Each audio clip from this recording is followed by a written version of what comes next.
South Carolina's probate vaults guard many curiosities, but only one file wore the quiet armor of a court-ordered seal for 83 years. When the ribbon was finally cut, dust lifted like incense, and the words inside spoke of a fortune vast enough to echo into our present Plantation land, a Charleston townhouse on Trad Street, a thriving cotton factoring firm, and investments spread like seed across banks and railroads. All of it in March 1857, Colonel Augustus Fairmont gave to a single heir. Not to his wife of 26 years, Margaret Louisa, born a Rutledge with an iron spine and a dowry to match. Not to his 3 legitimate children, Catherine with her harpsichord hands, Augustus Jr., trained to weigh cotton and credit with a merchant's caution, and lively Meg, the youngest, who filled rooms with chatter like sparrows in spring. Not to his brother William, who had bled beside him under a Mexican sun. Augustus left everything to a woman whose name, in his plantation ledgers, appeared beneath a different heading, entirely property. Her name was Celia. Rousseau. Charleston in the 1850s was a stage set to reassure the world that the order of things was ordained and everlasting. White-columned mansions kept vigil along the Battery. Piazzas leaned toward the harbor breeze. Bells from St. Michael's and St. Philip's braided their calls on Sunday mornings. Carriages murmured down Meeting Street, past ladies in silk and gentlemen sheathed in fine broadcloth. Prosperity, the city insisted, was simply the scent of rice and indigo, and Sea Island cotton burned into the air. 40 miles inland, where the Ashley River curved like a green ribbon through the low country, stood Riverside, the Fairmont Plantation. The main house rose in Georgian symmetry, brick pediment and pride, its front approached through an avenue of live oaks older than the Republic. Behind the facade, the machine of the place whirred, kitchen house, carriage house, overseer's cottage, and beyond the pines the long, low quarters where nearly 200 human beings lived and labored under a law that named them things. At 47, Augustus Fairmont looked every inch the man the city approved, over 6 feet, shoulders squared by military habit, a Mexican war commendation tucked away like a medal, polished only in memory. He served on St. Philip's vestry, paid dues to the South Carolina Hibernian and agricultural societies, and could move cotton futures a half-cent with a quiet opinion on Broad Street. He spoke of states' rights with a fluency that drew nods. He favored the word sovereignty like a prayer. His wife Margaret came from older Charleston than money alone could buy, Rutledge blood, a dowry that included 30 enslaved people and $10,000 in railroad stock, and cousins sprinkled across drawing rooms like gilt. By every visible measure, theirs was the right household, respectable, devout, prosperous. Appearances in Charleston were not lies so much as productions, carefully blocked, beautifully lit, and never allowed to run off script. Celia Rousseau did not fit the script.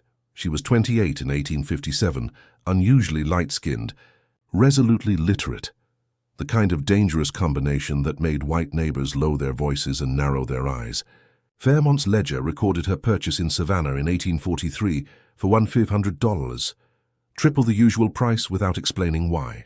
She held no title, yet she held the keys. She controlled access to the colonel, managed his correspondence, and kept a small room inside the big house at Riverside rather than with the quarters. She dressed plainly, wore a gold locket she never removed, and moved through the house with the unremarkable authority of someone long consulted, often obeyed, and never acknowledged. In Charleston's unprinted etiquette, men of means were permitted shadows. Arrangements existed, children existed, and silence preserved the illusion of order. So long as the legal wife kept her place, and the children born in the shadows remained enslaved, society could persuade itself it was civilized. Augustus Fairmont, it would turn out, had broken every rule beneath that illusion. The spring of 1857 cracked strangely. A stubborn drought left rice fields split like dry lips. Cotton prices sagged with a lethargy that seasoned merchants distrusted. Talk in drawing rooms turned grim after the Dred Scott decision in March. The air tasted like storm steel before a strike, though the sky was bone blue. At Riverside, the drama drew closer to the bone. Margaret withdrew to the house on Trad Street with Meg, and did not return. Catherine, 25 and unwed to her mother's mounting despair, remained in town as well. Only Augustus Jr., apprentice to his father's firm, ventured to the plantation now and then, and even he shortened his visits like a man keeping a polite distance from a slow fire. That left the colonel, Celia, and the humming engine of the place. And in that narrowed, watchful world, Augustus began to put his house in order. On March 14, 1857, he sent for Josiah Prescott, his attorney of 15 years. "Come alone," the message said. "Bring the tools for crafting a complex testamentary instrument." Prescott, a careful man with careful handwriting, arrived 2 days later and walked into a study that felt like the inside of a closed fist. Fairmont sat behind his mahogany desk, face the color of paste, one hand pressed at the small of his back. A decanter breathed whiskey on the air, unusual. And in the visitor's chair, not standing by the door as a servant should, Celia sat composed, hands folded, eyes steady. Prescott noted the impropriety, then the power beneath it. "Shall I call Dr. Middleton?" he offered, seeing the sweat shining despite the March chill. "No physicians," Fairmont said, the grit in his voice surprising even himself. "What I have the Lord can tally better than a doctor. We have a will to write tonight. You will record it exactly as I speak it, Josiah, despite any qualms your profession might raise." Prescott glanced toward the woman in the chair. This was not how such nights were conducted. Wills were drafted beside wives, witnessed by men whose names hung from society's coat rack like hats. "I'll need witnesses who can read and write," he managed. "You will have them," Augustus replied. "Celia will witness. 2 others on the place can sign their names. It is arranged." So the lawyer opened his case, unscrewed the lid to the inkwell, set his pen to the first clean sheet, and the colonel began. The preface sounded like 100 wills: soundness of mind, revocation of prior instruments, the formal bows to form. Then the tide turned. "I give and bequeath to Celia Russo," Fairmont dictated, steady now that he'd stepped out onto the condemned bridge, "her immediate and unconditional freedom upon my death, with all documents required to establish her as a free woman of color under the laws of South Carolina and of these United States." The pen hesitated, scratched on. "I further bequeath to the aforementioned Celia Russo, now to be known as Celia Russo Fairmont, the entirety of Riverside Plantation, lands, buildings, equipment, livestock, and all persons held in bondage thereon. I further bequeath to her my townhouse at number 14 Trad Street, with all furnishings." The pen stopped entirely. "Colonel," Prescott began, hearing his own heartbeat in his ear. "The law I further bequeath," Augustus continued, and the law yielded before the momentum of a dying man. "All shares and interests in Fairmont and Lazarus, all railroad stock, bank deposits, bonds and securities, and personal property of every description. I appoint her sole executrix of this my last will and testament, with full power to act without bond or judicial oversight." The room said nothing back. Ink dried to a faint gloss. Outside the quarters sang evening, a sound like water through cane. "As to my wife, Margaret Louisa," Augustus said at last, the words costing him, "she shall receive her legal dower, 1/3 of my real property for her natural life, subject to the ownership and management of Celia Russo Fairmont." Prescott stared. "Your wife has protections. Your children have expectations. This will be written exactly as spoken," Augustus said, and then he did the cruelest, truest thing a Charleston gentleman could do. He named what men of his class kept unnamed. "I acknowledge Daniel, born June 12, 1844, as my natural son, and Ruth, born April 3, 1847, as my natural daughter. They are to be raised free with all advantages I can provide." Silence thickened until it felt like wool pulled over the mouth. Daniel, a boy of 13 who worked the Riverside stables and wore the colonel's jaw like a seal. Ruth, a 10-year-old with solemn eyes. It was one thing to know. It was another to write. Prescott tried again, softly. "This will invite a war, sir." "Then let it come," Augustus said. "The war has lived in our houses for generations. We have only refused to read its articles." He sat forward, winced, swallowed, steadied. "I have weeks, perhaps less. I will not leave this world with my children chained by my silence." So they worked. For hours they threaded needles through South Carolina's legal cloth, trusts layered like armor, phrasing twisted to the exact angle the statute would bear, liquid bequests to pay debts before carrion creditors could descend. When the pages cooled, Augustus read them line by line with a finger that did not tremble. He signed with the same signature that had moved cotton and credit for 2 decades. Celia set her hand as witness, clear, educated, unarguable. Samuel the blacksmith and Hannah the seamstress wrote their names too. Letters learned in stolen light. Prescott gathered the document as a man might lift a newborn, tenderly, fearfully, knowing how easily it could be dropped. At the door he turned, last duty tugging. "Colonel," he said, "make some provision, some gesture for your legitimate children. It may soften the blow." "My legitimate children," Augustus answered, "inherit what I have already given them, their mother's name, their education, their whiteness in Charleston. Daniel and Ruth inherit only what I set here in ink. The law calls them things. I will not die agreeing." He looked at Celia then, tired, unguarded, honest in a way men of his standing rarely allowed themselves to be, even alone. "I have lived a coward's life," he said. "Let me at least die in the truth."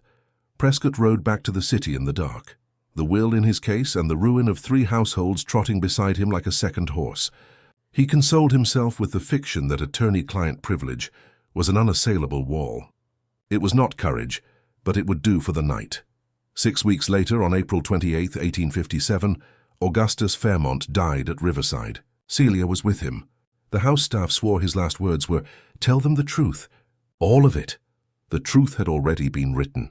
It only waited for a room full of family to hear it read. The funeral flowers were still sweet in the Trad Street parlor when the family gathered for the second ritual, the reading.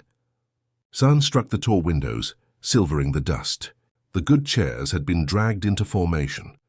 Margaret Louisa Fairmont sat at the head of the room, black silk absorbing the light, hands still as saints' hands on a tomb.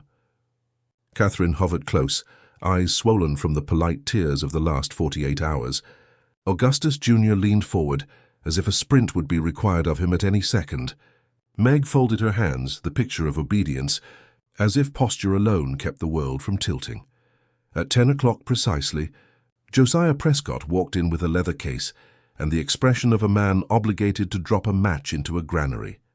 "We will proceed," Margaret said, saving him the mercy of preamble. He opened the case, untied the blue ribbon and began. The first pages were boilerplate, soundness, revocation, attestation, words that ride a lawyer's tongue without thought. Then the current shifted. Freedom for Celia Russo upon his death, with papers to prove it. The townhouse at number 14 Trad Street, this very house bequeathed to her. Riverside entire, lands and buildings and the people listed in the inventory by age and skill. All shares in Fairmont and Lazarus, all bank deposits, all personal property, all securities. Celia as sole executrix without bond. Prescott read the names Daniel and Ruth aloud, acknowledging them as the Colonel's natural children, directing that they be raised free. The words didn't so much enter the room as cleave it, clean through, invisible and irrevocable. Silence fell like a sheet. Catherine's mouth worked uselessly. Meg stared at her hands as if they'd begun to belong to someone else. James Rutledge, Margaret's brother, gripped the arms of his chair until the wood sighed. Then Augustus Jr. erupted. "Forgery, madness, he would never—" "Your father dictated this will to me," Prescott said quietly. "He signed it in my presence. It was witnessed. By whom?" James demanded. "Who would lend their name to this?" When Prescott answered, Celia herself. Samuel the blacksmith. Hannah who sewed fine seams. The outrage in the room ripened into something harder and more dangerous. Margaret raised one hand. The voices dropped as if pulled by a string. "How long?" she asked, eyes on Prescott, voice flat and steady. He hesitated. "The will acknowledges a son born in 1844 and a daughter in 1847. 19 years of marriage," she said softly, as if summing a column. 13 years of this. She did not look at her children when she said, "And my portion?" "The legal dower, 1/3 of the real property for your lifetime," Prescott answered, throat dry. "Subject to Celia Russo Fairmont's ownership and management." "Subject," Margaret repeated, tasting the word as one tastes medicine, "searching for the poison." Catherine began to cry, small, bewildered sounds. "What are we to do? How am I to marry without a portion? How is Gus to stand a business? How are we to live?" "The law provides," Prescott said, and even he heard how thin that sounded. "My father went mad," Augustus Jr. insisted. "But the declaration was a petition to the universe. not an argument of fact. Prescott closed the folder and set his palms flat on it. He was of sound mind, he chose. He used the law like a blade, and he knew where to cut. The room held still for the space of 5 breaths. Then Margaret stood. It was a small thing, one woman lifting her own weight from a chair, but the air changed. "Send to her," she said. "Tell Miss Russo that the family wishes to discuss the terms, that we may be prepared to reach an accommodation to spare the disgrace of a public contest. Tell her the faintest terrible smile, 'I wish to meet my husband's other family.'" The message rode upriver that afternoon. The answer came back in the morning, composed in a hand that would not have shamed a gentleman's clerk. "I will meet, with counsel present, at Mr. Prescott's office. My children will attend. They have a right to hear what concerns their lives." The appointment was set for May 8th. In the 5 days between, Charleston did what Charleston did best. It arranged itself around a scandal like flowers around a coffin. The substance of the will leaked, by a servant with ears, by a friend with looser scruples, by the simple gravity of a secret too heavy to bear, and floated along Broad Street and Meeting and the Battery, through piazzas and counting-houses and pews. Shock expressed itself as piety in some quarters and as laughter in others. The younger men shrugged. What was new besides the ink?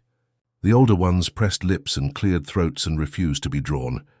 The women, those who had learned the choreography of dignified ignorance over decades, began to watch their husbands with a new and unblinking interest. By the time May 8th arrived, the city had chosen its sides, or thought it had. Prescott's office on Broad Street was 2 rooms and too little air. Margaret arrived at the head of her column, James Rutledge beside her, Augustus Jr. at her shoulder, Catherine and Meg following, and 2 additional attorneys, probate men with names that opened doors. They arranged themselves along one side of the long table, like a portrait painted for posterity. When Celia entered, the room changed register. She wore grey wool, simple and correct. Her hair was neat. The gold locket lay at her throat like punctuation. Daniel stood at her right, 13 and suited.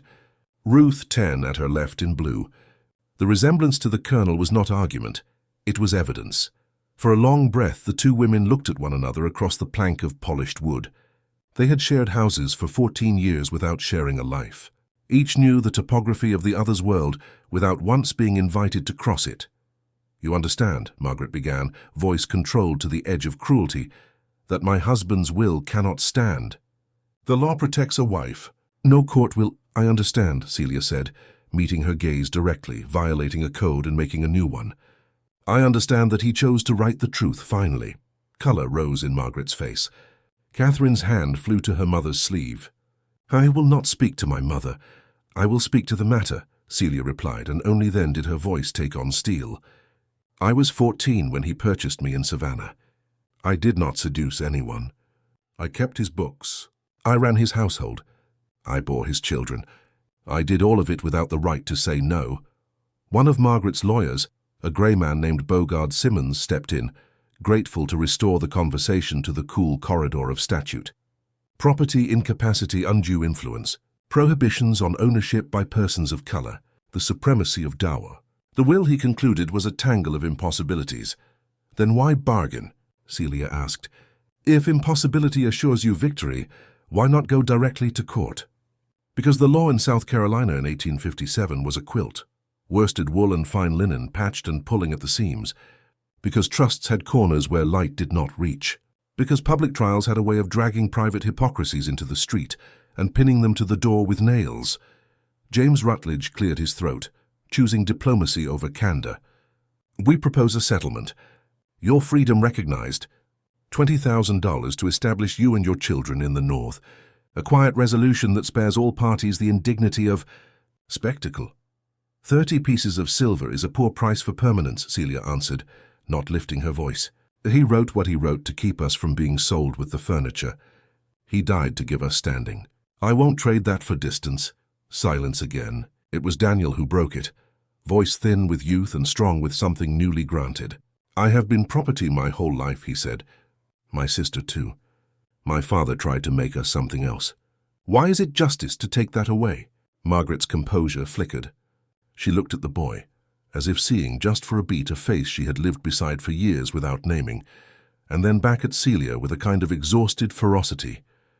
"Did you love him?" she asked. The room inhaled. "I learned to survive," Celia said at last. "Whether survival became love, I don't know how to sort that for you. I know he gave me the only gift he could when he had nothing left to spend." Prescott, who had watched the conversation skate too near the places law could not go, steered them back. Timelines, filings, strategies. The men said probate and public policy and capacity and influence until the words lost any flavor but procedure, no agreement. Papers would be filed within the week. The city would have its spectacle. At the door the women paused inches apart. "He called your name when he was dying, didn't he?" Margaret asked, so low it barely stirred the air. "Not mine. Not his children's. Yours." "Yes," Celia said. It was the last thing they ever said to one another.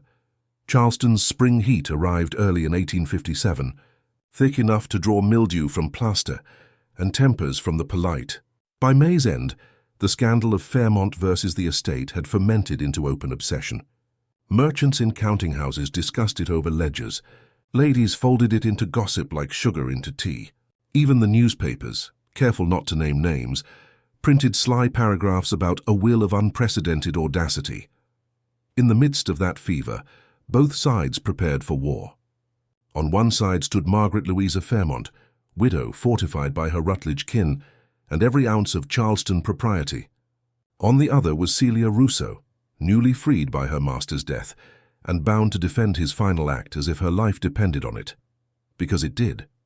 The first petition was filed on May 15, 1857, in the Court of Common Pleas, Charleston District. Judge Hamilton Pinckney presided, a man of lineage and long habits who had never been forced to imagine the law applied equally to all. Margaret's attorneys claimed the will was an offense to order itself, an absurdity, a scandal, and above all illegal. No person of color could inherit land. No woman once enslaved could own property or direct others. The will, they said, was the product of undue influence, written by a man no longer of sound mind. Celia's counsel, Thomas Grimball, answered with the calm of someone who had already measured the gallows. He argued that a man's right to dispose of his property was absolute. The law, he said, did not weigh affection, only intent. Augustus Fairmont had made his intent painfully clear. The hearing opened in June. The courtroom overflowed. People stood on benches, crowded in doorways, leaned through open windows.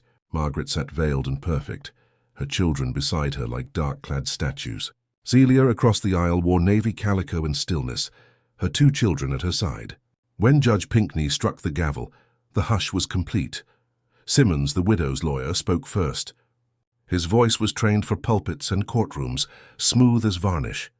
He called the will an affront to divine order, to marriage, and to the very notion of civilization. Grimball rose in reply, small and sharp as a knife. He said the argument against the will was not legal but social, born of fear, not justice. The colonel's mind had been clear. The only delirium belonged to those who could not stomach the truth. Witnesses followed. Sarah Yates, the plantation cook, swore that Celia had run Riverside with authority. He trusted her with letters and money, she said. Never saw the like. Under questioning, she added softly, "He spoke quieter when she was near." The gallery stirred until the gavel brought silence again. Dr. Middleton's testimony cut deepest. He told the court the colonel had spoken of freeing Celia and their children, not in fever, but in calm certainty. When asked if he mentioned his wife, the doctor replied, "He said they would inherit the advantages of being white in Charleston." The words fell like stones in water. By midsummer, the city itself was split. Drawing rooms whispered allegiance to Margaret. Docks and taverns murmured sympathy for Celia. For the wealthy, she was an outrage. For the poor and the enslaved, she was a spark of impossible hope. The newspapers called it the will that split Charleston, and the name stuck. Then in August, the panic came. Banks collapsing, cotton prices sinking, merchants ruined overnight. The Fairmont fortune began to dissolve before anyone could claim it. While the lawyers argued, debts bloomed like mildew in the summer heat. Celia, still fighting to prove her freedom, found herself named executrix of an empire that might soon exist only on paper. The hearings dragged into autumn, each day hotter with rumor and tension. What had begun as a question of inheritance had turned into a trial of Charleston's own conscience. Beneath the marble and manners, the old order trembled, sensing that one woman's freedom could loosen every stone that held the city upright. And in that trembling, neither Margaret nor Celia yet understood that the verdict, when it came, would change not only their fates, but the story Charleston told about itself. The cold came early that year, sliding down from the uplands and across the swamps like a cautious intruder. Charleston's air, always scented faintly of salt and decay, carried something sharper in November 1857, an edge of judgment. The case of Fairmont versus Fairmont Estate had become not only the city's scandal but its mirror. People looked into it and saw whatever they feared most.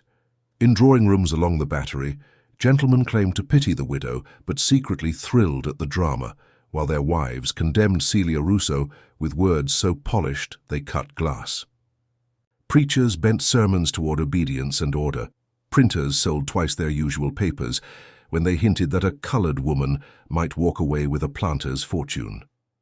And in the alleys, markets, and quarters, the enslaved and free whispered her name softly, like the start of a prayer: Celia. She had not meant to become a symbol. Symbols are born of necessity, not desire. She had only meant to keep the promise a dying man had pressed into her hands. The courthouse on Broad Street stood pale and indifferent under the grey sky. Inside, its wood-panelled walls had heard every sort of lie men could tell for money or pride. But on the morning of November 14, 1857, the air inside felt alive, charged with something heavier than rumour.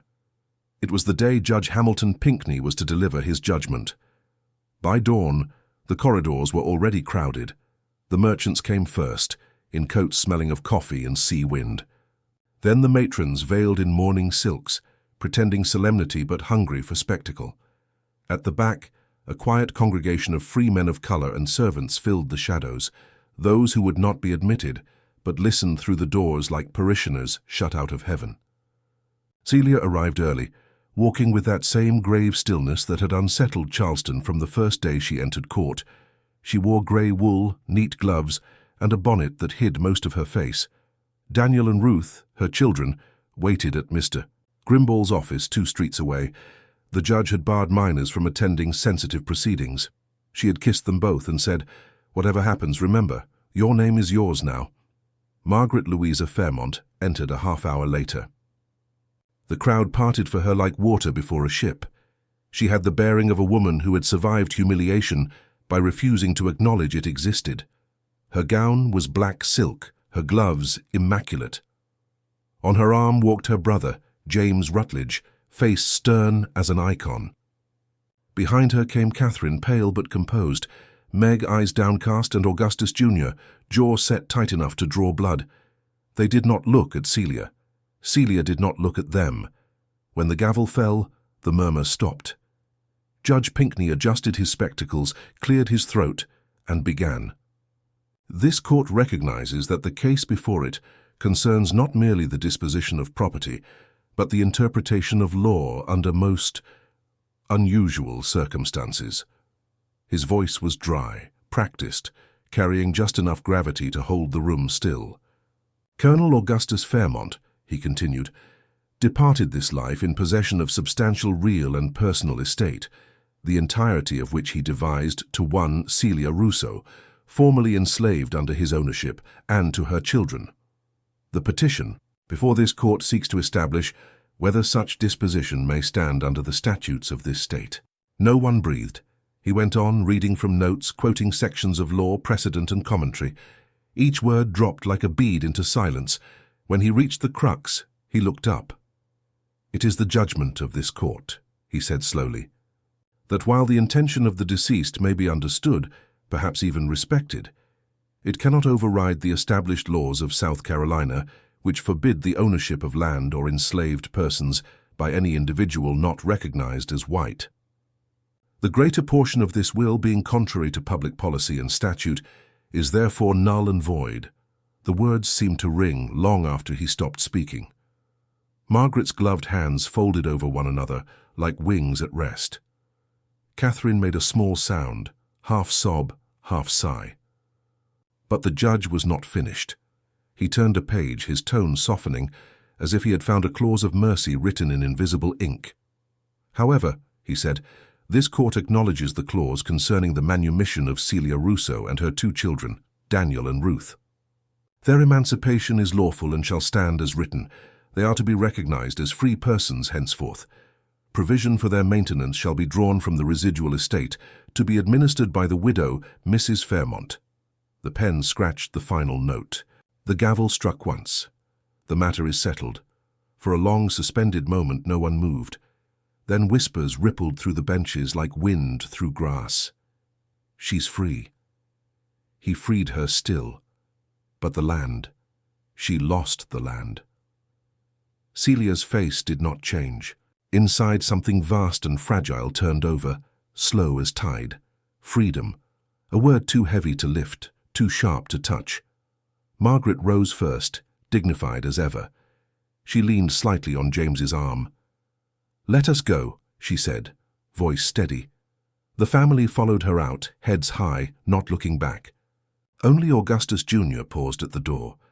For a heartbeat he glanced toward Celia, his father's features reflected faintly in her eyes, and then he turned away. Grimball touched Celia's arm. "It's a partial victory," he murmured. She nodded once. "It's enough to walk on." But she felt hollow, like a bell after the note had passed. Outside, the November light fell flat on the cobblestones. Charleston bustled as if nothing had changed, as if history had not just cracked open on the courthouse floor. But in alleys and side streets, word ran faster than the wind. By sunset, everyone knew Celia Russo Fairmont was free. Freedom was not safety. Freedom was not rest. It was the beginning of a longer road. That evening, she returned to the small rented room above a cooper's shop on Market Street. The walls smelled of tar and salt. She laid the court papers on the table, her manumission certificate folded inside the final decree, and stared at them under candlelight. The ink seemed alive, pulsing with the ghost of the man who had written her name into history. She thought of Riverside, the plantation that had been both prison and home. She saw the live oaks, the dirt road curving toward the river, the faces of the people who had lived and died there. Somewhere in that soil lay the bones of her mother, bought and sold before Celia could remember her face. She thought of the quarters, of Hannah the seamstress who had signed her master's will, and Samuel the blacksmith whose hands had built more than chains. The city would have her leave quietly, fade northward, vanish into obscurity. That was what Charleston expected of freed people, silence. Gratitude, disappearance. But Celia had learned from Augustus Fairmont one lesson he never intended to teach, that ink and law, once joined, could outlast the flesh that wrote them. She began to write a letter to Mr. Prescott, the attorney who had witnessed the will that night at Riverside. Her pen moved steadily. "Sir, you told me once that paper endures where voices do not. The court has taken what it wished from the colonel's words and left the rest to die. Yet I cannot let his truth lie buried beneath theirs. I intend to return to Riverside before year's end. I will not contest the judgment, but I mean to account for every life that built that house. There are debts that law does not reckon. I will set them down in writing, so that one day someone may read them and know. Yours sincerely, Celia Russo Fairmont." When the letter was done, she folded it and sealed it with wax. The candle guttered. The night outside was loud with distant hooves and laughter from the tavern below, but she heard none of it. She was free, yes, but freedom, she understood, now was not the end of bondage. It was the weight of knowing the past could not be unmade. In the weeks that followed, Charleston tried to resume its rhythm. Margaret's name was spoken again in drawing rooms. The scandal, though never forgotten, was politely put away. She managed her portion of the estate with her brother's help, wearing her widowhood like armor. Yet at night, when the house grew still, she sometimes dreamed of the colonel's study, of the flicker of lamplight over his dying hand as it signed a name that was not hers. She would wake with the taste of ink and salt on her tongue. Celia, meanwhile, gathered her few belongings, her children, and the documents that proved their freedom. She sold the furniture she did not need, kept the gold locket she always wore, and prepared to leave the city that had both chained and named her. On the morning of December 20th, 1857, She boarded a riverboat, bound inland toward the Ashley. The water was still silver-grey, reflecting the bare trees like cracks in glass. Daniel stood at the bow, tall now, watching the horizon. Ruth held the manumission papers pressed to her chest as if they might fly away. When the plantation came into view, Riverside looked smaller than memory had made it. The fields lay fallow, the great house shuttered, the oaks heavy with moss. Celia stepped onto the dock. For a moment the earth itself seemed to hold its breath. She looked up at the house where she had been property, mistress, and now ghost. "We'll go in," she said quietly. "We'll count what's ours. Not in money, but in truth." And so she walked toward the front door, past the iron bell that once called the enslaved to labor, past the magnolia trees that had seen everything and kept their silence. The house would remember her footsteps. The river would carry her name. The city behind her would forget, as cities always do. But the story once written would not, for freedom, once spoken aloud, never truly dies. It lingers in walls, in ledgers, in whispers that even time cannot silence. The steamboat wound its way upriver beneath a pale December sun, cutting through water the color of tarnished silver. From the deck, Celia Russo Fairmont watched the familiar marshes drift by, their winter reeds whispering against the current. The river's breath was damp and heavy with memory. Every bend, every cypress, every curve of bank carried some echo of a life she had lived in bondage. She had not come back for sentiment. She had come for reckoning. The Riverside Plantation lay ahead, 30 miles from Charleston, its great house crouched among the oaks like a secret refusing to die. Its windows were shuttered, its fields half drowned by autumn rain. Once it had been the pride of Augustus Fairmont, feeding his fortune and his reputation. Now it sat hollow, land without a master, a monument to the cost of silence. Celia stepped off the boat with Daniel and Ruth at her side. The old overseer's road, rutted by years of wagon wheels, stretched before them. No one came to meet them. The world seemed to hold its breath. Inside the main house, dust cloaked the furniture like mourning cloth. The scent of rice and smoke was long gone, replaced by damp wood and still air. Celia ran her fingers along the banister she had once polished as a servant, and later touched as mistress in secret. "Do we live here now?" Ruth asked, her small voice swallowed by the empty hall. "For a time," Celia said, "until I've finished what needs doing." Daniel explored ahead, opening shutters and windows, letting in pale light. "It feels strange," he said, "like ghosts are waiting for us." "They are," Celia replied, "but we owe them a hearing." For days she walked the plantation like a surveyor of the dead. She visited the slave quarters, now leaning and half overgrown with ivy, and stood before the cracked hearths where fires had burned for generations. She touched the stones of the smokehouse, the stable, the mill.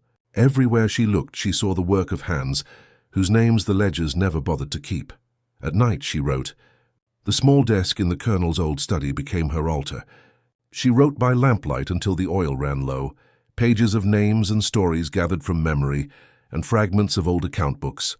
Hannah, seamstress, purchased 1839. Freed by will, 1857. Samuel, blacksmith, born here, died 1852 of fever. Liza, cook, lost 3 children before 20. Tobias, field hand, flogged for praying aloud. Each name was a resurrection, each page a defiance of oblivion. On the 3rd night, a knock startled her. Daniel opened the door. A lantern bobbed outside, carried by a man with a weathered face and cautious eyes. "Evening, Miss Fairmont," he said. "Name's Caleb Jenkins. I managed the lower fields since the colonel passed. Folks said you might come. I came to settle accounts," she said. He nodded slowly. "There's much to settle, ma'am. The people still here. They don't know what they are now. Some left for Charleston, some waiting for word." "They look to you," Celia studied him. He was mixed blood, a freedman who had worked under both chains and contracts. His loyalty seemed not to any master but to the land itself. "Tell them to come tomorrow," she said. "I'll speak to them all." By morning, a small crowd gathered under the oaks, women in worn shawls, men with scarred hands, children peering from behind their mothers' skirts. Some had once served the Fairmonts, others were tenants now. Their eyes held curiosity, suspicion, and something else. A faint, cautious hope. Celia stood before them in her grey dress, the wind lifting strands of her hair. "I can't give back the years this place took from you," she said. Nor can I promise that freedom will feed you. The court took Riverside from my hands, but it cannot take what was made here. We will divide what remains, the tools, the seed, the food in the storehouse, and we will write down every name that labored on this land, so that no man may ever again claim we were shadows. A murmur passed through the crowd. Ruth clung to her skirt. Daniel stood tall beside her. An old woman stepped forward. Hannah, the seamstress, her hair now white, eyes clear. "We always said the land remembers," she said. "Maybe now it'll learn our names proper." Celia smiled faintly. "Then let's teach it." Over the following weeks, Riverside changed shape. The great house remained hollow, but the fields came alive again. Not with forced labor, but with hands working for their own survival. Caleb Jenkins organized planting. Daniel helped repair the old mill. Ruth and the women sorted grain for trade in town. Celia wrote through it all, turning memory into testimony. At night she sat on the porch and listened to the frogs sing in the river reeds. Sometimes she thought she heard Augustus's voice, low and tired, as if carried by the wind. "You're free now, Celia. Let the rest go." But she could not yet let go. Not until the truth was whole. In early spring, a rider came from Charleston, a messenger bearing a sealed envelope stamped with the Fairmont crest. Celia broke the seal and read, "Madam, by order of the probate court, a settlement has been reached. The household goods of Riverside, excluding real property, are to be divided per your late husband's inventory. You are granted leave to remove personal effects, papers, and furnishings of sentimental value. Mrs. Margaret Fairmont requests that this be done discreetly. Respectfully, J. Rutledge, Executor. Celia folded the letter and set it aside. She would go to Charleston once more, not to beg or plead, but to close the circle. When she arrived at the Trad Street house, Margaret received her in the parlor. No words of greeting passed between them. The years had carved their faces differently, one hardened by defiance, the other by endurance. But in both, grief had written its signature. "You've come for his things," Margaret said. "I've come for his words," Celia replied. She walked to the old escritoire by the window. There, among letters and ledgers, lay the Colonel's journal. Margaret did not stop her as she took it. "He was a foolish man," the widow said softly, "too proud for his own salvation. And yet, he loved you." Celia looked up, surprised by the admission. "He loved you," Margaret repeated. "I hated you for it. But perhaps now I only envy that he could love anyone at all." Celia held her gaze. "He left you a name. He left me a truth. Perhaps that is fairer than it seems." Margaret's lips trembled just once, then stilled. "Take what you will," she said. "Only go before the neighbors find courage to stare." Celia nodded and turned to leave. At the threshold she paused. "If you ever wish to see his resting place at Riverside, you'll find it kept." Margaret's voice came soft behind her. "Some ghosts belong where they are. I have mine here." That night, back at Riverside, Celia opened the Colonel's journal by lamplight. The handwriting was slanted and uneven near the end, but the words were clear. "If any grace remains for me, it lies not in heaven, but in her forgiveness. I built a kingdom on other men's backs and called it order. Let her make of it what I could not, a place with no chains." Celia closed the book, tears tracing silent paths down her face. For the first time since the verdict, she allowed herself to weep, not for him but for all that could have been different. When spring broke fully, Riverside bloomed again. Wildflowers grew along the ditches. Children's laughter carried across the fields. Celia's pages multiplied. Bound in a ledger she titled The Book of the Living. She wrote until her hand cramped, until her eyes blurred. Her final line read, "We were here. We built this place. And when the river called our names, we answered." She set down her pen, blew out the lamp, and listened to the night. Somewhere beyond the trees, the river whispered against the bank. The same sound it had made when she was a child, when she was a woman in chains, when she became free. Only now did it sound like home. By April, the river ran green as a bottle held up to sun. The frogs rehearsed their evening hymns, and the wind went soft again, as if winter's sharpness had only been a passing quarrel. Riverside looked almost gentle from a distance, fields furred with volunteer rye, the avenue of live oaks in leaf like a cathedral nave. But up close it kept its scars, lintels split by heat, a cistern cracked from neglect, doors that remembered which hands had opened them and which had not. Celia wrote, She claimed the colonel's study not because it had been his, but because light fell best there in the afternoon. She moved the desk closer to the window, set a new inkwell on a square of linen, and opened the ledger she had named the Book of the Living. She wrote as if summoning witnesses. Names came first, full where she could, fragments where she must, then tasks, kin, losses, small mercies. She recorded the weather of certain days, and the manner of certain deaths, the songs sung in the rose, the particular way the river sounded the night Hannah's first child came early and quiet. We were here. We made this. Write it down, the pages seemed to instruct her. She obeyed. By evening the house filled with other sounds. The rasp of Caleb Jenkins planing new boards for the mill sluice, Ruth reading aloud to the younger children from a borrowed primer, Daniel working the forge with a patience that turned iron obedient. At first the people who had stayed on the place came to the porch hesitantly, as if there might be a trap in the shadow of the columns. Then the shyness wore down into habit. They told stories after supper, and the stories laid a floor beneath them sturdier than the house. One night Liza, who had cooked in the big kitchen for 20 years, sat beside Celia with her hands folded in her lap, like she was waiting to be called on in church. "Write me down with my whole name," she said. "Eliza Copeland. My daddy had that name when he was freed and lost it when he got took again.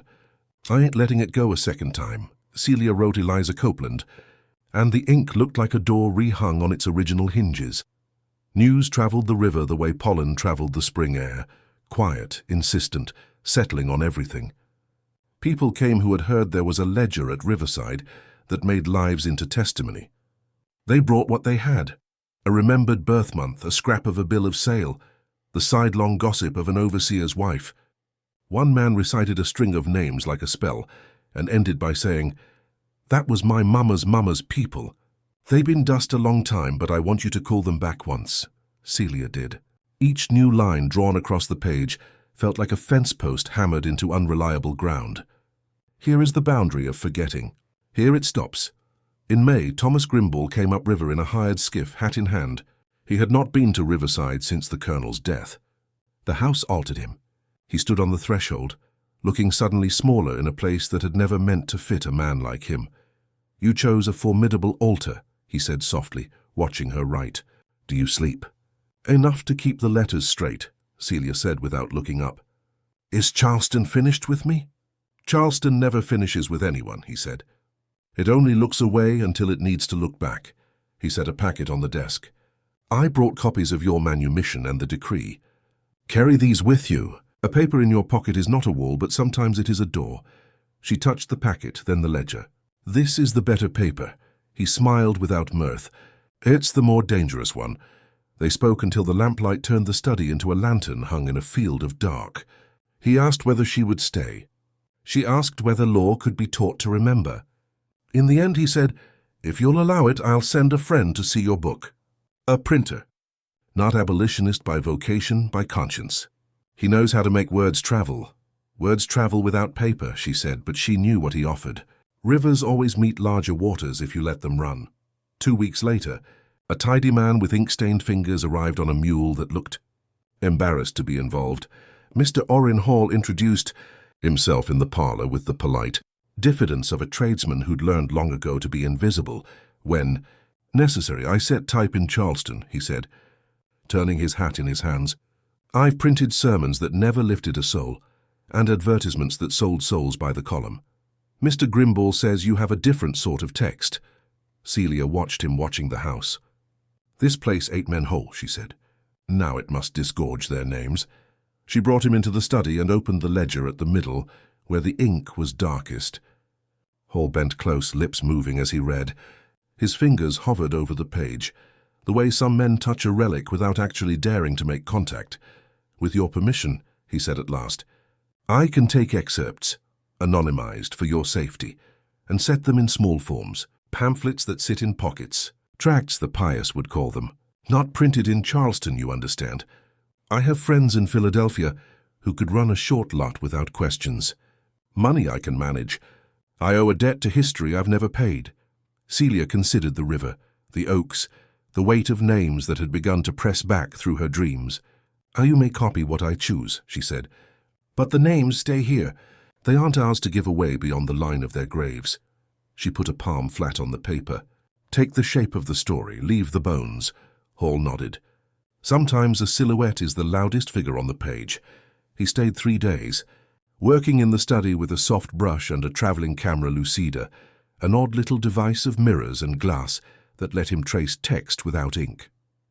Daniel watched him warily at first, and then with careful questions that made the printer smile. On the 3rd evening, as the fireflies stitched their notes between the trees, Hall packed up his case and took Celia's hand. "You've given me more than pages," he said. "You've given me a chance to print something true. Truth is a heavy parcel," she said. "Carry it with both arms." He promised to write when the forms were set. He promised discretion. He promised nothing of safety. Wise men do not. In June, Margaret sent word, not a letter, but a card on a silver tray borne by a servant who kept his face blank. Mrs. Fairmont requests the return of certain items formerly belonging to the household. A list followed. 2 portraits, a silver Epergenie shaped like a horn of plenty, a set of French china never used. Celia read the list and thought of how ownership insisted on itself through objects, how a house declared its loyalties in porcelain and oil paint. She returned the Epergenie and the china. She kept the portraits. One was the Colonel's father, painted in a rook-feather black coat with eyes that missed nothing. The other was a landscape of riverside from the river, the house a pale ship moored in a green sea. She told the servant, "Tell Mrs. Fairmont these belong to the land now." The servant bowed so gracefully that the refusal felt like a courtesy. Summer came hard. Heat pushed itself into the rooms like a rude guest. The panic's ripples had not finished. Merchants called in debts like favors long overdue. Fairmont and Lazarus struggled under the widow's management and her brother's stern mediation. Men who had toasted Augustus Fairmont's genius a year before now congratulated one another for having been suspicious all along. One afternoon, a deputy from the Charleston sheriff rode up the Riverside Road, dust white on his hat brim. He carried a paper with an official seal and an unofficial smirk. "Attachment," he said, handing it to Daniel, "on certain movable goods of the late Colonel, for satisfaction of creditors." Celia read it, then folded it and reached into a drawer. She withdrew a different paper, the court's decree. "And here," she said evenly, "is the manumission and the provision for maintenance. It covers our food stores, tools used for subsistence, and the books. You may seize 3 broken chairs from the attic if you must make a show of it." The deputy blinked, taking in her calm, the neat order of the study, Daniel's stature at her shoulder. He looked over her head into the room as if accusation might be hiding among the ledgers. "I'll report that I found nothing of value," he said finally, the smirk gone. "Sometimes that's worth more than a quarrel." "Sometimes it is," Celia said, and saw in his eyes a muddled thing, respect, resentment, relief. He tipped his hat and rode away. By August, Mr. Hall's first packet arrived wrapped in brown paper tied with string. Inside lay a modest stack of pamphlets printed on good rag with plain type and no ornament. The title read Testimony from a Southern Estate, and beneath, in smaller face, collected by a free woman of color. There were no names within, only initials, dates, kinds of work, and the particularities of grief. J. Fieldhand, 1841. He cried out for his wife when they took him. I kept his hat till it had no shape but his. M. Housemaid, 1850. She hid verses inside the bread oven door. Celia held one leaflet in both hands as if it might bruise. "They look like church," Ruth said, touching the page with the gentleness reserved for scripture. "They are church," Daniel answered. "A kind that tells the truth." Hall's note was simple. "The forms will move northward in pockets and letters. Expect both gratitude and danger. If danger comes first, burn this letter." The journey north began in the damp breath of early August. The heat clung like regret. Even the trees seemed unwilling to move. Celia, Daniel, and Ruth boarded the wagon at dawn, the Book of the Living wrapped in oilcloth and hidden beneath a layer of linen. Caleb Jenkins stood by the river road, hat in his hands. "Land'll miss you," he said. "But maybe land needs to learn to miss folk once in a while." Celia smiled, though her throat burned. "Keep it alive," she told him. "Let it grow wild before it grows empty." The mules strained forward. The wheels turned, and the house, Riverside, proud and haunted, slipped slowly behind them until only the roofline and the oaks remained, framed against the rising sun. They traveled by wagon to Charleston, then by packet boat to Wilmington, by rail to Richmond, and from there in a succession of rattling cars and dusty inns until the world turned strange. The air grew cooler, the accents harder, and no one looked twice at a free black woman with children and a trunk. Every town northward lightened the burden by a degree. By the time the Delaware River spread beneath them like a long blade of silver, Philadelphia appeared, a grey city of brick and steeples, bells ringing in tones that promised industry instead of hierarchy. Celia found work first as a seamstress, then as a copyist for a Quaker printer, who never asked what she wrote after hours. She rented 2 small rooms above his shop near 7th Street, one for living, one for the ledger. Daniel apprenticed with a carpenter, who built pews for meeting houses. Ruth taught letters to the children of freed families, her clear handwriting already neater than Celia's own. They did not speak often of Charleston, but its shadow lengthened behind them like an after-image, seen through bright light. Sometimes Daniel would startle at a voice in the street that carried that old coastal drawl, or Ruth would press her ear to the floorboards when rain came hard, saying, "Ooh, it sounds like the river." And every night, Celia wrote, the book of the living grew heavier, pages copied, expanded, clarified. The Colonel's journal lay beside it like a witness who could neither bless nor contradict. She added not only the stories of Riverside, but those she gathered in Philadelphia's alleys, kitchens and workshops, runaways who found refuge, mothers who searched for children sold south, men whose freedom had left them rich in fear but poor in peace. "Freedom is a bridge with no shore at the far side," she wrote once and underlined it twice. Sometimes she sent pages to Orrin Hall, the printer who had become her unlikely ally. His letters came back full of cautious triumph. "The tracts have reached Boston, New York, even London. A lady there intends to reprint them in a volume of abolition essays. You are anonymous, as agreed. But anonymity does not erase authorship." She smiled at that, though her fingers trembled. "Authorship," she said aloud, testing the taste of it. For most of her life she had been property. Now her words had become property of their own, owned by no one, moving freely through hands that would never know her face. In the winter of 1860, news reached Philadelphia like thunder rolling from far fields. South Carolina had seceded. The city shuddered with rumors of war. Southerners fled north. Northerners prepared for what they called the reckoning. Celia walked to the printer's shop that morning and found Orrin Hall pale with worry. "They're burning presses in Charleston," he said. "Yours among them, I expect. The papers that carried your tracts have been seized." Celia only nodded. "Then let them burn the paper," she said. "The names are still written in the world." That night she added a new section to the ledger, heading it with a line she'd once heard from her mother. "Fire only tests the truth. It does not erase it." When the war came, Daniel enlisted with the United States Colored Troops. He was 19, tall and restless, with the same conviction that had once carried his mother upriver. Celia sewed his uniform buttons herself, whispering to each one a prayer that began as gratitude and ended as fear. "Do you believe the war will make us free?" Ruth asked when Daniel left. Celia looked at her daughter's young face and thought of the city burning far to the south. "No," she said softly, "but it may make us visible." Letters came rarely. Daniel's handwriting grew cramped, his words spare, still breathing, still marching. "Tell Ruth the snow here glows at night like river water." In 1864, his last letter arrived from Virginia. "If I fall, burn my name in the book, so it will live longer than me." Celia did not burn it. She wrote his name, but she left it unblotted, open to the air, as if he might still come back to finish the sentence. When the guns fell silent, the city celebrated with bells and parades. Celia sat in her upstairs room staring at the ledger. The war had ended. The reckoning had not. That summer, a young reporter from the Philadelphia Tribune found her through Orrin Hall.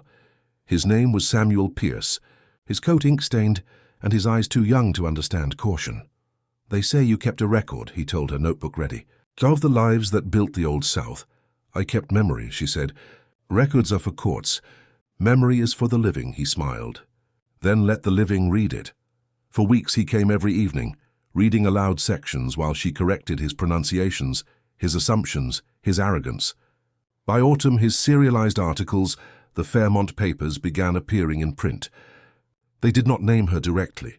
But those who had known her name in Charleston whispered it again, this time with equal parts reverence and unease. In 1866, Celia visited Riverside for the last time. The war had hollowed it. The oak still stood, but the great house was a husk, its windows shattered, its roof half fallen. Vines climbed the steps where soldiers had once rested their rifles. She walked the grounds slowly, touching the door frames, the stones of the quarters, the ruined fields. "Daniel," she said into the wind, "I've brought you home." She took out the Book of the Living, now bound in leather, and placed it on the mantel of the ruined study where her life had turned once from bondage to battle. Then she opened it and wrote one last entry. "This is where the river met the sea. This is where we were unmade and made again." She closed the book, left it there among the ashes, and walked out into the sunlight. Back in Philadelphia, years later, Ruth Fairmont taught at a school for colored girls. When her pupils asked where she learned to write, she smiled and said, "My mother taught me," and the river finished the lesson. On her desk stood a small framed line of ink on paper, saved from that last journey home. It read in her mother's hand, "We were here. We made this. The living remember." The year was 1872, and Philadelphia had grown into a city of smoke and hymnals, of clattering foundries and schoolhouses that smelled faintly of chalk and coal. The war had ended 7 years ago, but the echoes still shivered through the streets. Men with missing limbs sold apples on corners. Women wore mourning black, long after their grief had grown grey. Freedom had come, yes, but freedom was a word still learning how to stand upright. And in a small 2-room school on Lombard Street, Ruth Fairmont was teaching children to write their names. She moved between the desks, the hem of her dress whispering against the wood. "Your name," she told them, "is the first sentence the world reads about you. Make it clear, make it steady." The children's slates scratched. Tiny tongues stuck out in concentration. When she passed one boy, Ben, 10 years old, scar on his temple like a lightning bolt, he whispered, "Miss Ruth, what if a man's name was taken?" She paused, meeting his eyes. "Then he takes it back," she said simply. "That's what we do here." She turned to the blackboard and wrote in careful cursive, "The Book of the Living, we were here." "We made this. Those were my mother's words," she told them. "One day you'll understand why they matter." Ruth's mother had died 3 years earlier, quietly with the morning light on her face and the sound of church bells spilling through the window. Celia had not spoken much in her last days, but she had asked for 2 things: that Daniel's name never be blotted from the ledger, and that the Book of the Living should find its voice when the world was ready to hear it. Ruth had promised. After the burial, she found the chest beneath the bed, the same one that had once held the oilcloth bundle through war and exile. Inside were the Colonel's journal, a few letters, and the book itself. Its leather binding had darkened to the color of river mud. When she opened it, the scent of old ink rose up, sharp and comforting like her mother's perfume. For months she could not bear to read it all. Then one cold night she lit the lamp and began. She read until dawn. The words were not just records, they were incantations. Names, births, punishments, small mercies, stolen loves. Each page stitched history back together like a torn quilt. When she reached the last entry, her mother's line about the river meeting the sea, she wept until her throat ached. By sunrise, she knew what she had to do. Ruth began to copy the book, every word, every line break, every ink blot into new ledgers. She could not trust one fire, one thief, one careless hand to undo what her mother had built. During the day she taught reading. At night she wrote until her fingers cramped. But she did more than transcribe, she added. She filled the blank pages at the back with new testimonies, freed women who worked as laundresses and midwives, men who had gone to war and come home ghosts, children who could recite the alphabet, but not their birthdays. She wrote their names as her mother would have, whole, reverent, unflinching, and she titled this section The Second Book of the Living. In 1874, Ruth met Samuel Pierce again, the young reporter who had once serialized her mother's stories. He was older now, his beard streaked with gray, but his eyes were still bright with curiosity. He had come to the school to write about colored education, but when he saw Ruth's face, recognition struck him like a bell. "Miss Fairmont," he said, "your mother changed the way I write about the world." Ruth looked up from her papers. "Then don't call it a story," she said. Call it a record, he smiled. May I see the ledger? She hesitated. The book had slept under her bed for 3 years. No man had touched it since Celia, but something in Samuel's voice reminded her of Orrin Hall, the quiet urgency of those who still believed print could be a kind of salvation. That evening, she brought him to her home. The room was small but orderly. A desk, a cot, the old trunk now serving as a table. When he opened the ledger, the lamplight turned the pages to gold. He read silently for a long time. When he looked up, his voice was hoarse. "This isn't a ledger," he said. "It's a scripture. It's memory," Ruth said. "My mother didn't write to save souls. She wrote so the dead could stand among the living." They began to work together in secret. Samuel borrowed a small handpress from his newspaper's storeroom and cleared a corner of his boarding house. Ruth brought copies of selected entries, anonymized, like her mother had once demanded, and together they typeset them into pamphlets under the title Testimonies of the River. The print runs were small at first, 50 copies, then 100, but they traveled quickly, carried in coat pockets, traded between church basements and abolition halls, even read aloud in meetings of the newly formed Freedmen's Aid Societies. One copy reached Boston, another New York, and one by circuitous route London. Critics called it the most human chronicle of bondage yet printed. Others called it dangerous. A senator from Georgia denounced it as the devil's ledger. Ruth smiled when she heard that. "Then the devil finally learned to read," she said. In the summer of 1876, Philadelphia prepared for its great centennial exhibition, a celebration of 100 years of American independence. The city glittered with banners. Brass bands rehearsed patriotic marches. Pavilions rose like temporary kingdoms. But in the small quarters of the Colored Women's Literary Association, Ruth proposed something quieter, a display of their own. She brought the book. On opening day, a steady stream of visitors passed through their modest tent. They came expecting embroidery and sermons and found instead a glass case with an old leather ledger lying open beneath the words, "The Book of the Living," a record of those who built a nation without recognition. People stopped. Some cried. Some read aloud until their voices broke. A white journalist for Harper's Weekly wrote that one cannot look upon the Fairmont book without feeling that the Republic has inherited both its glory and its guilt.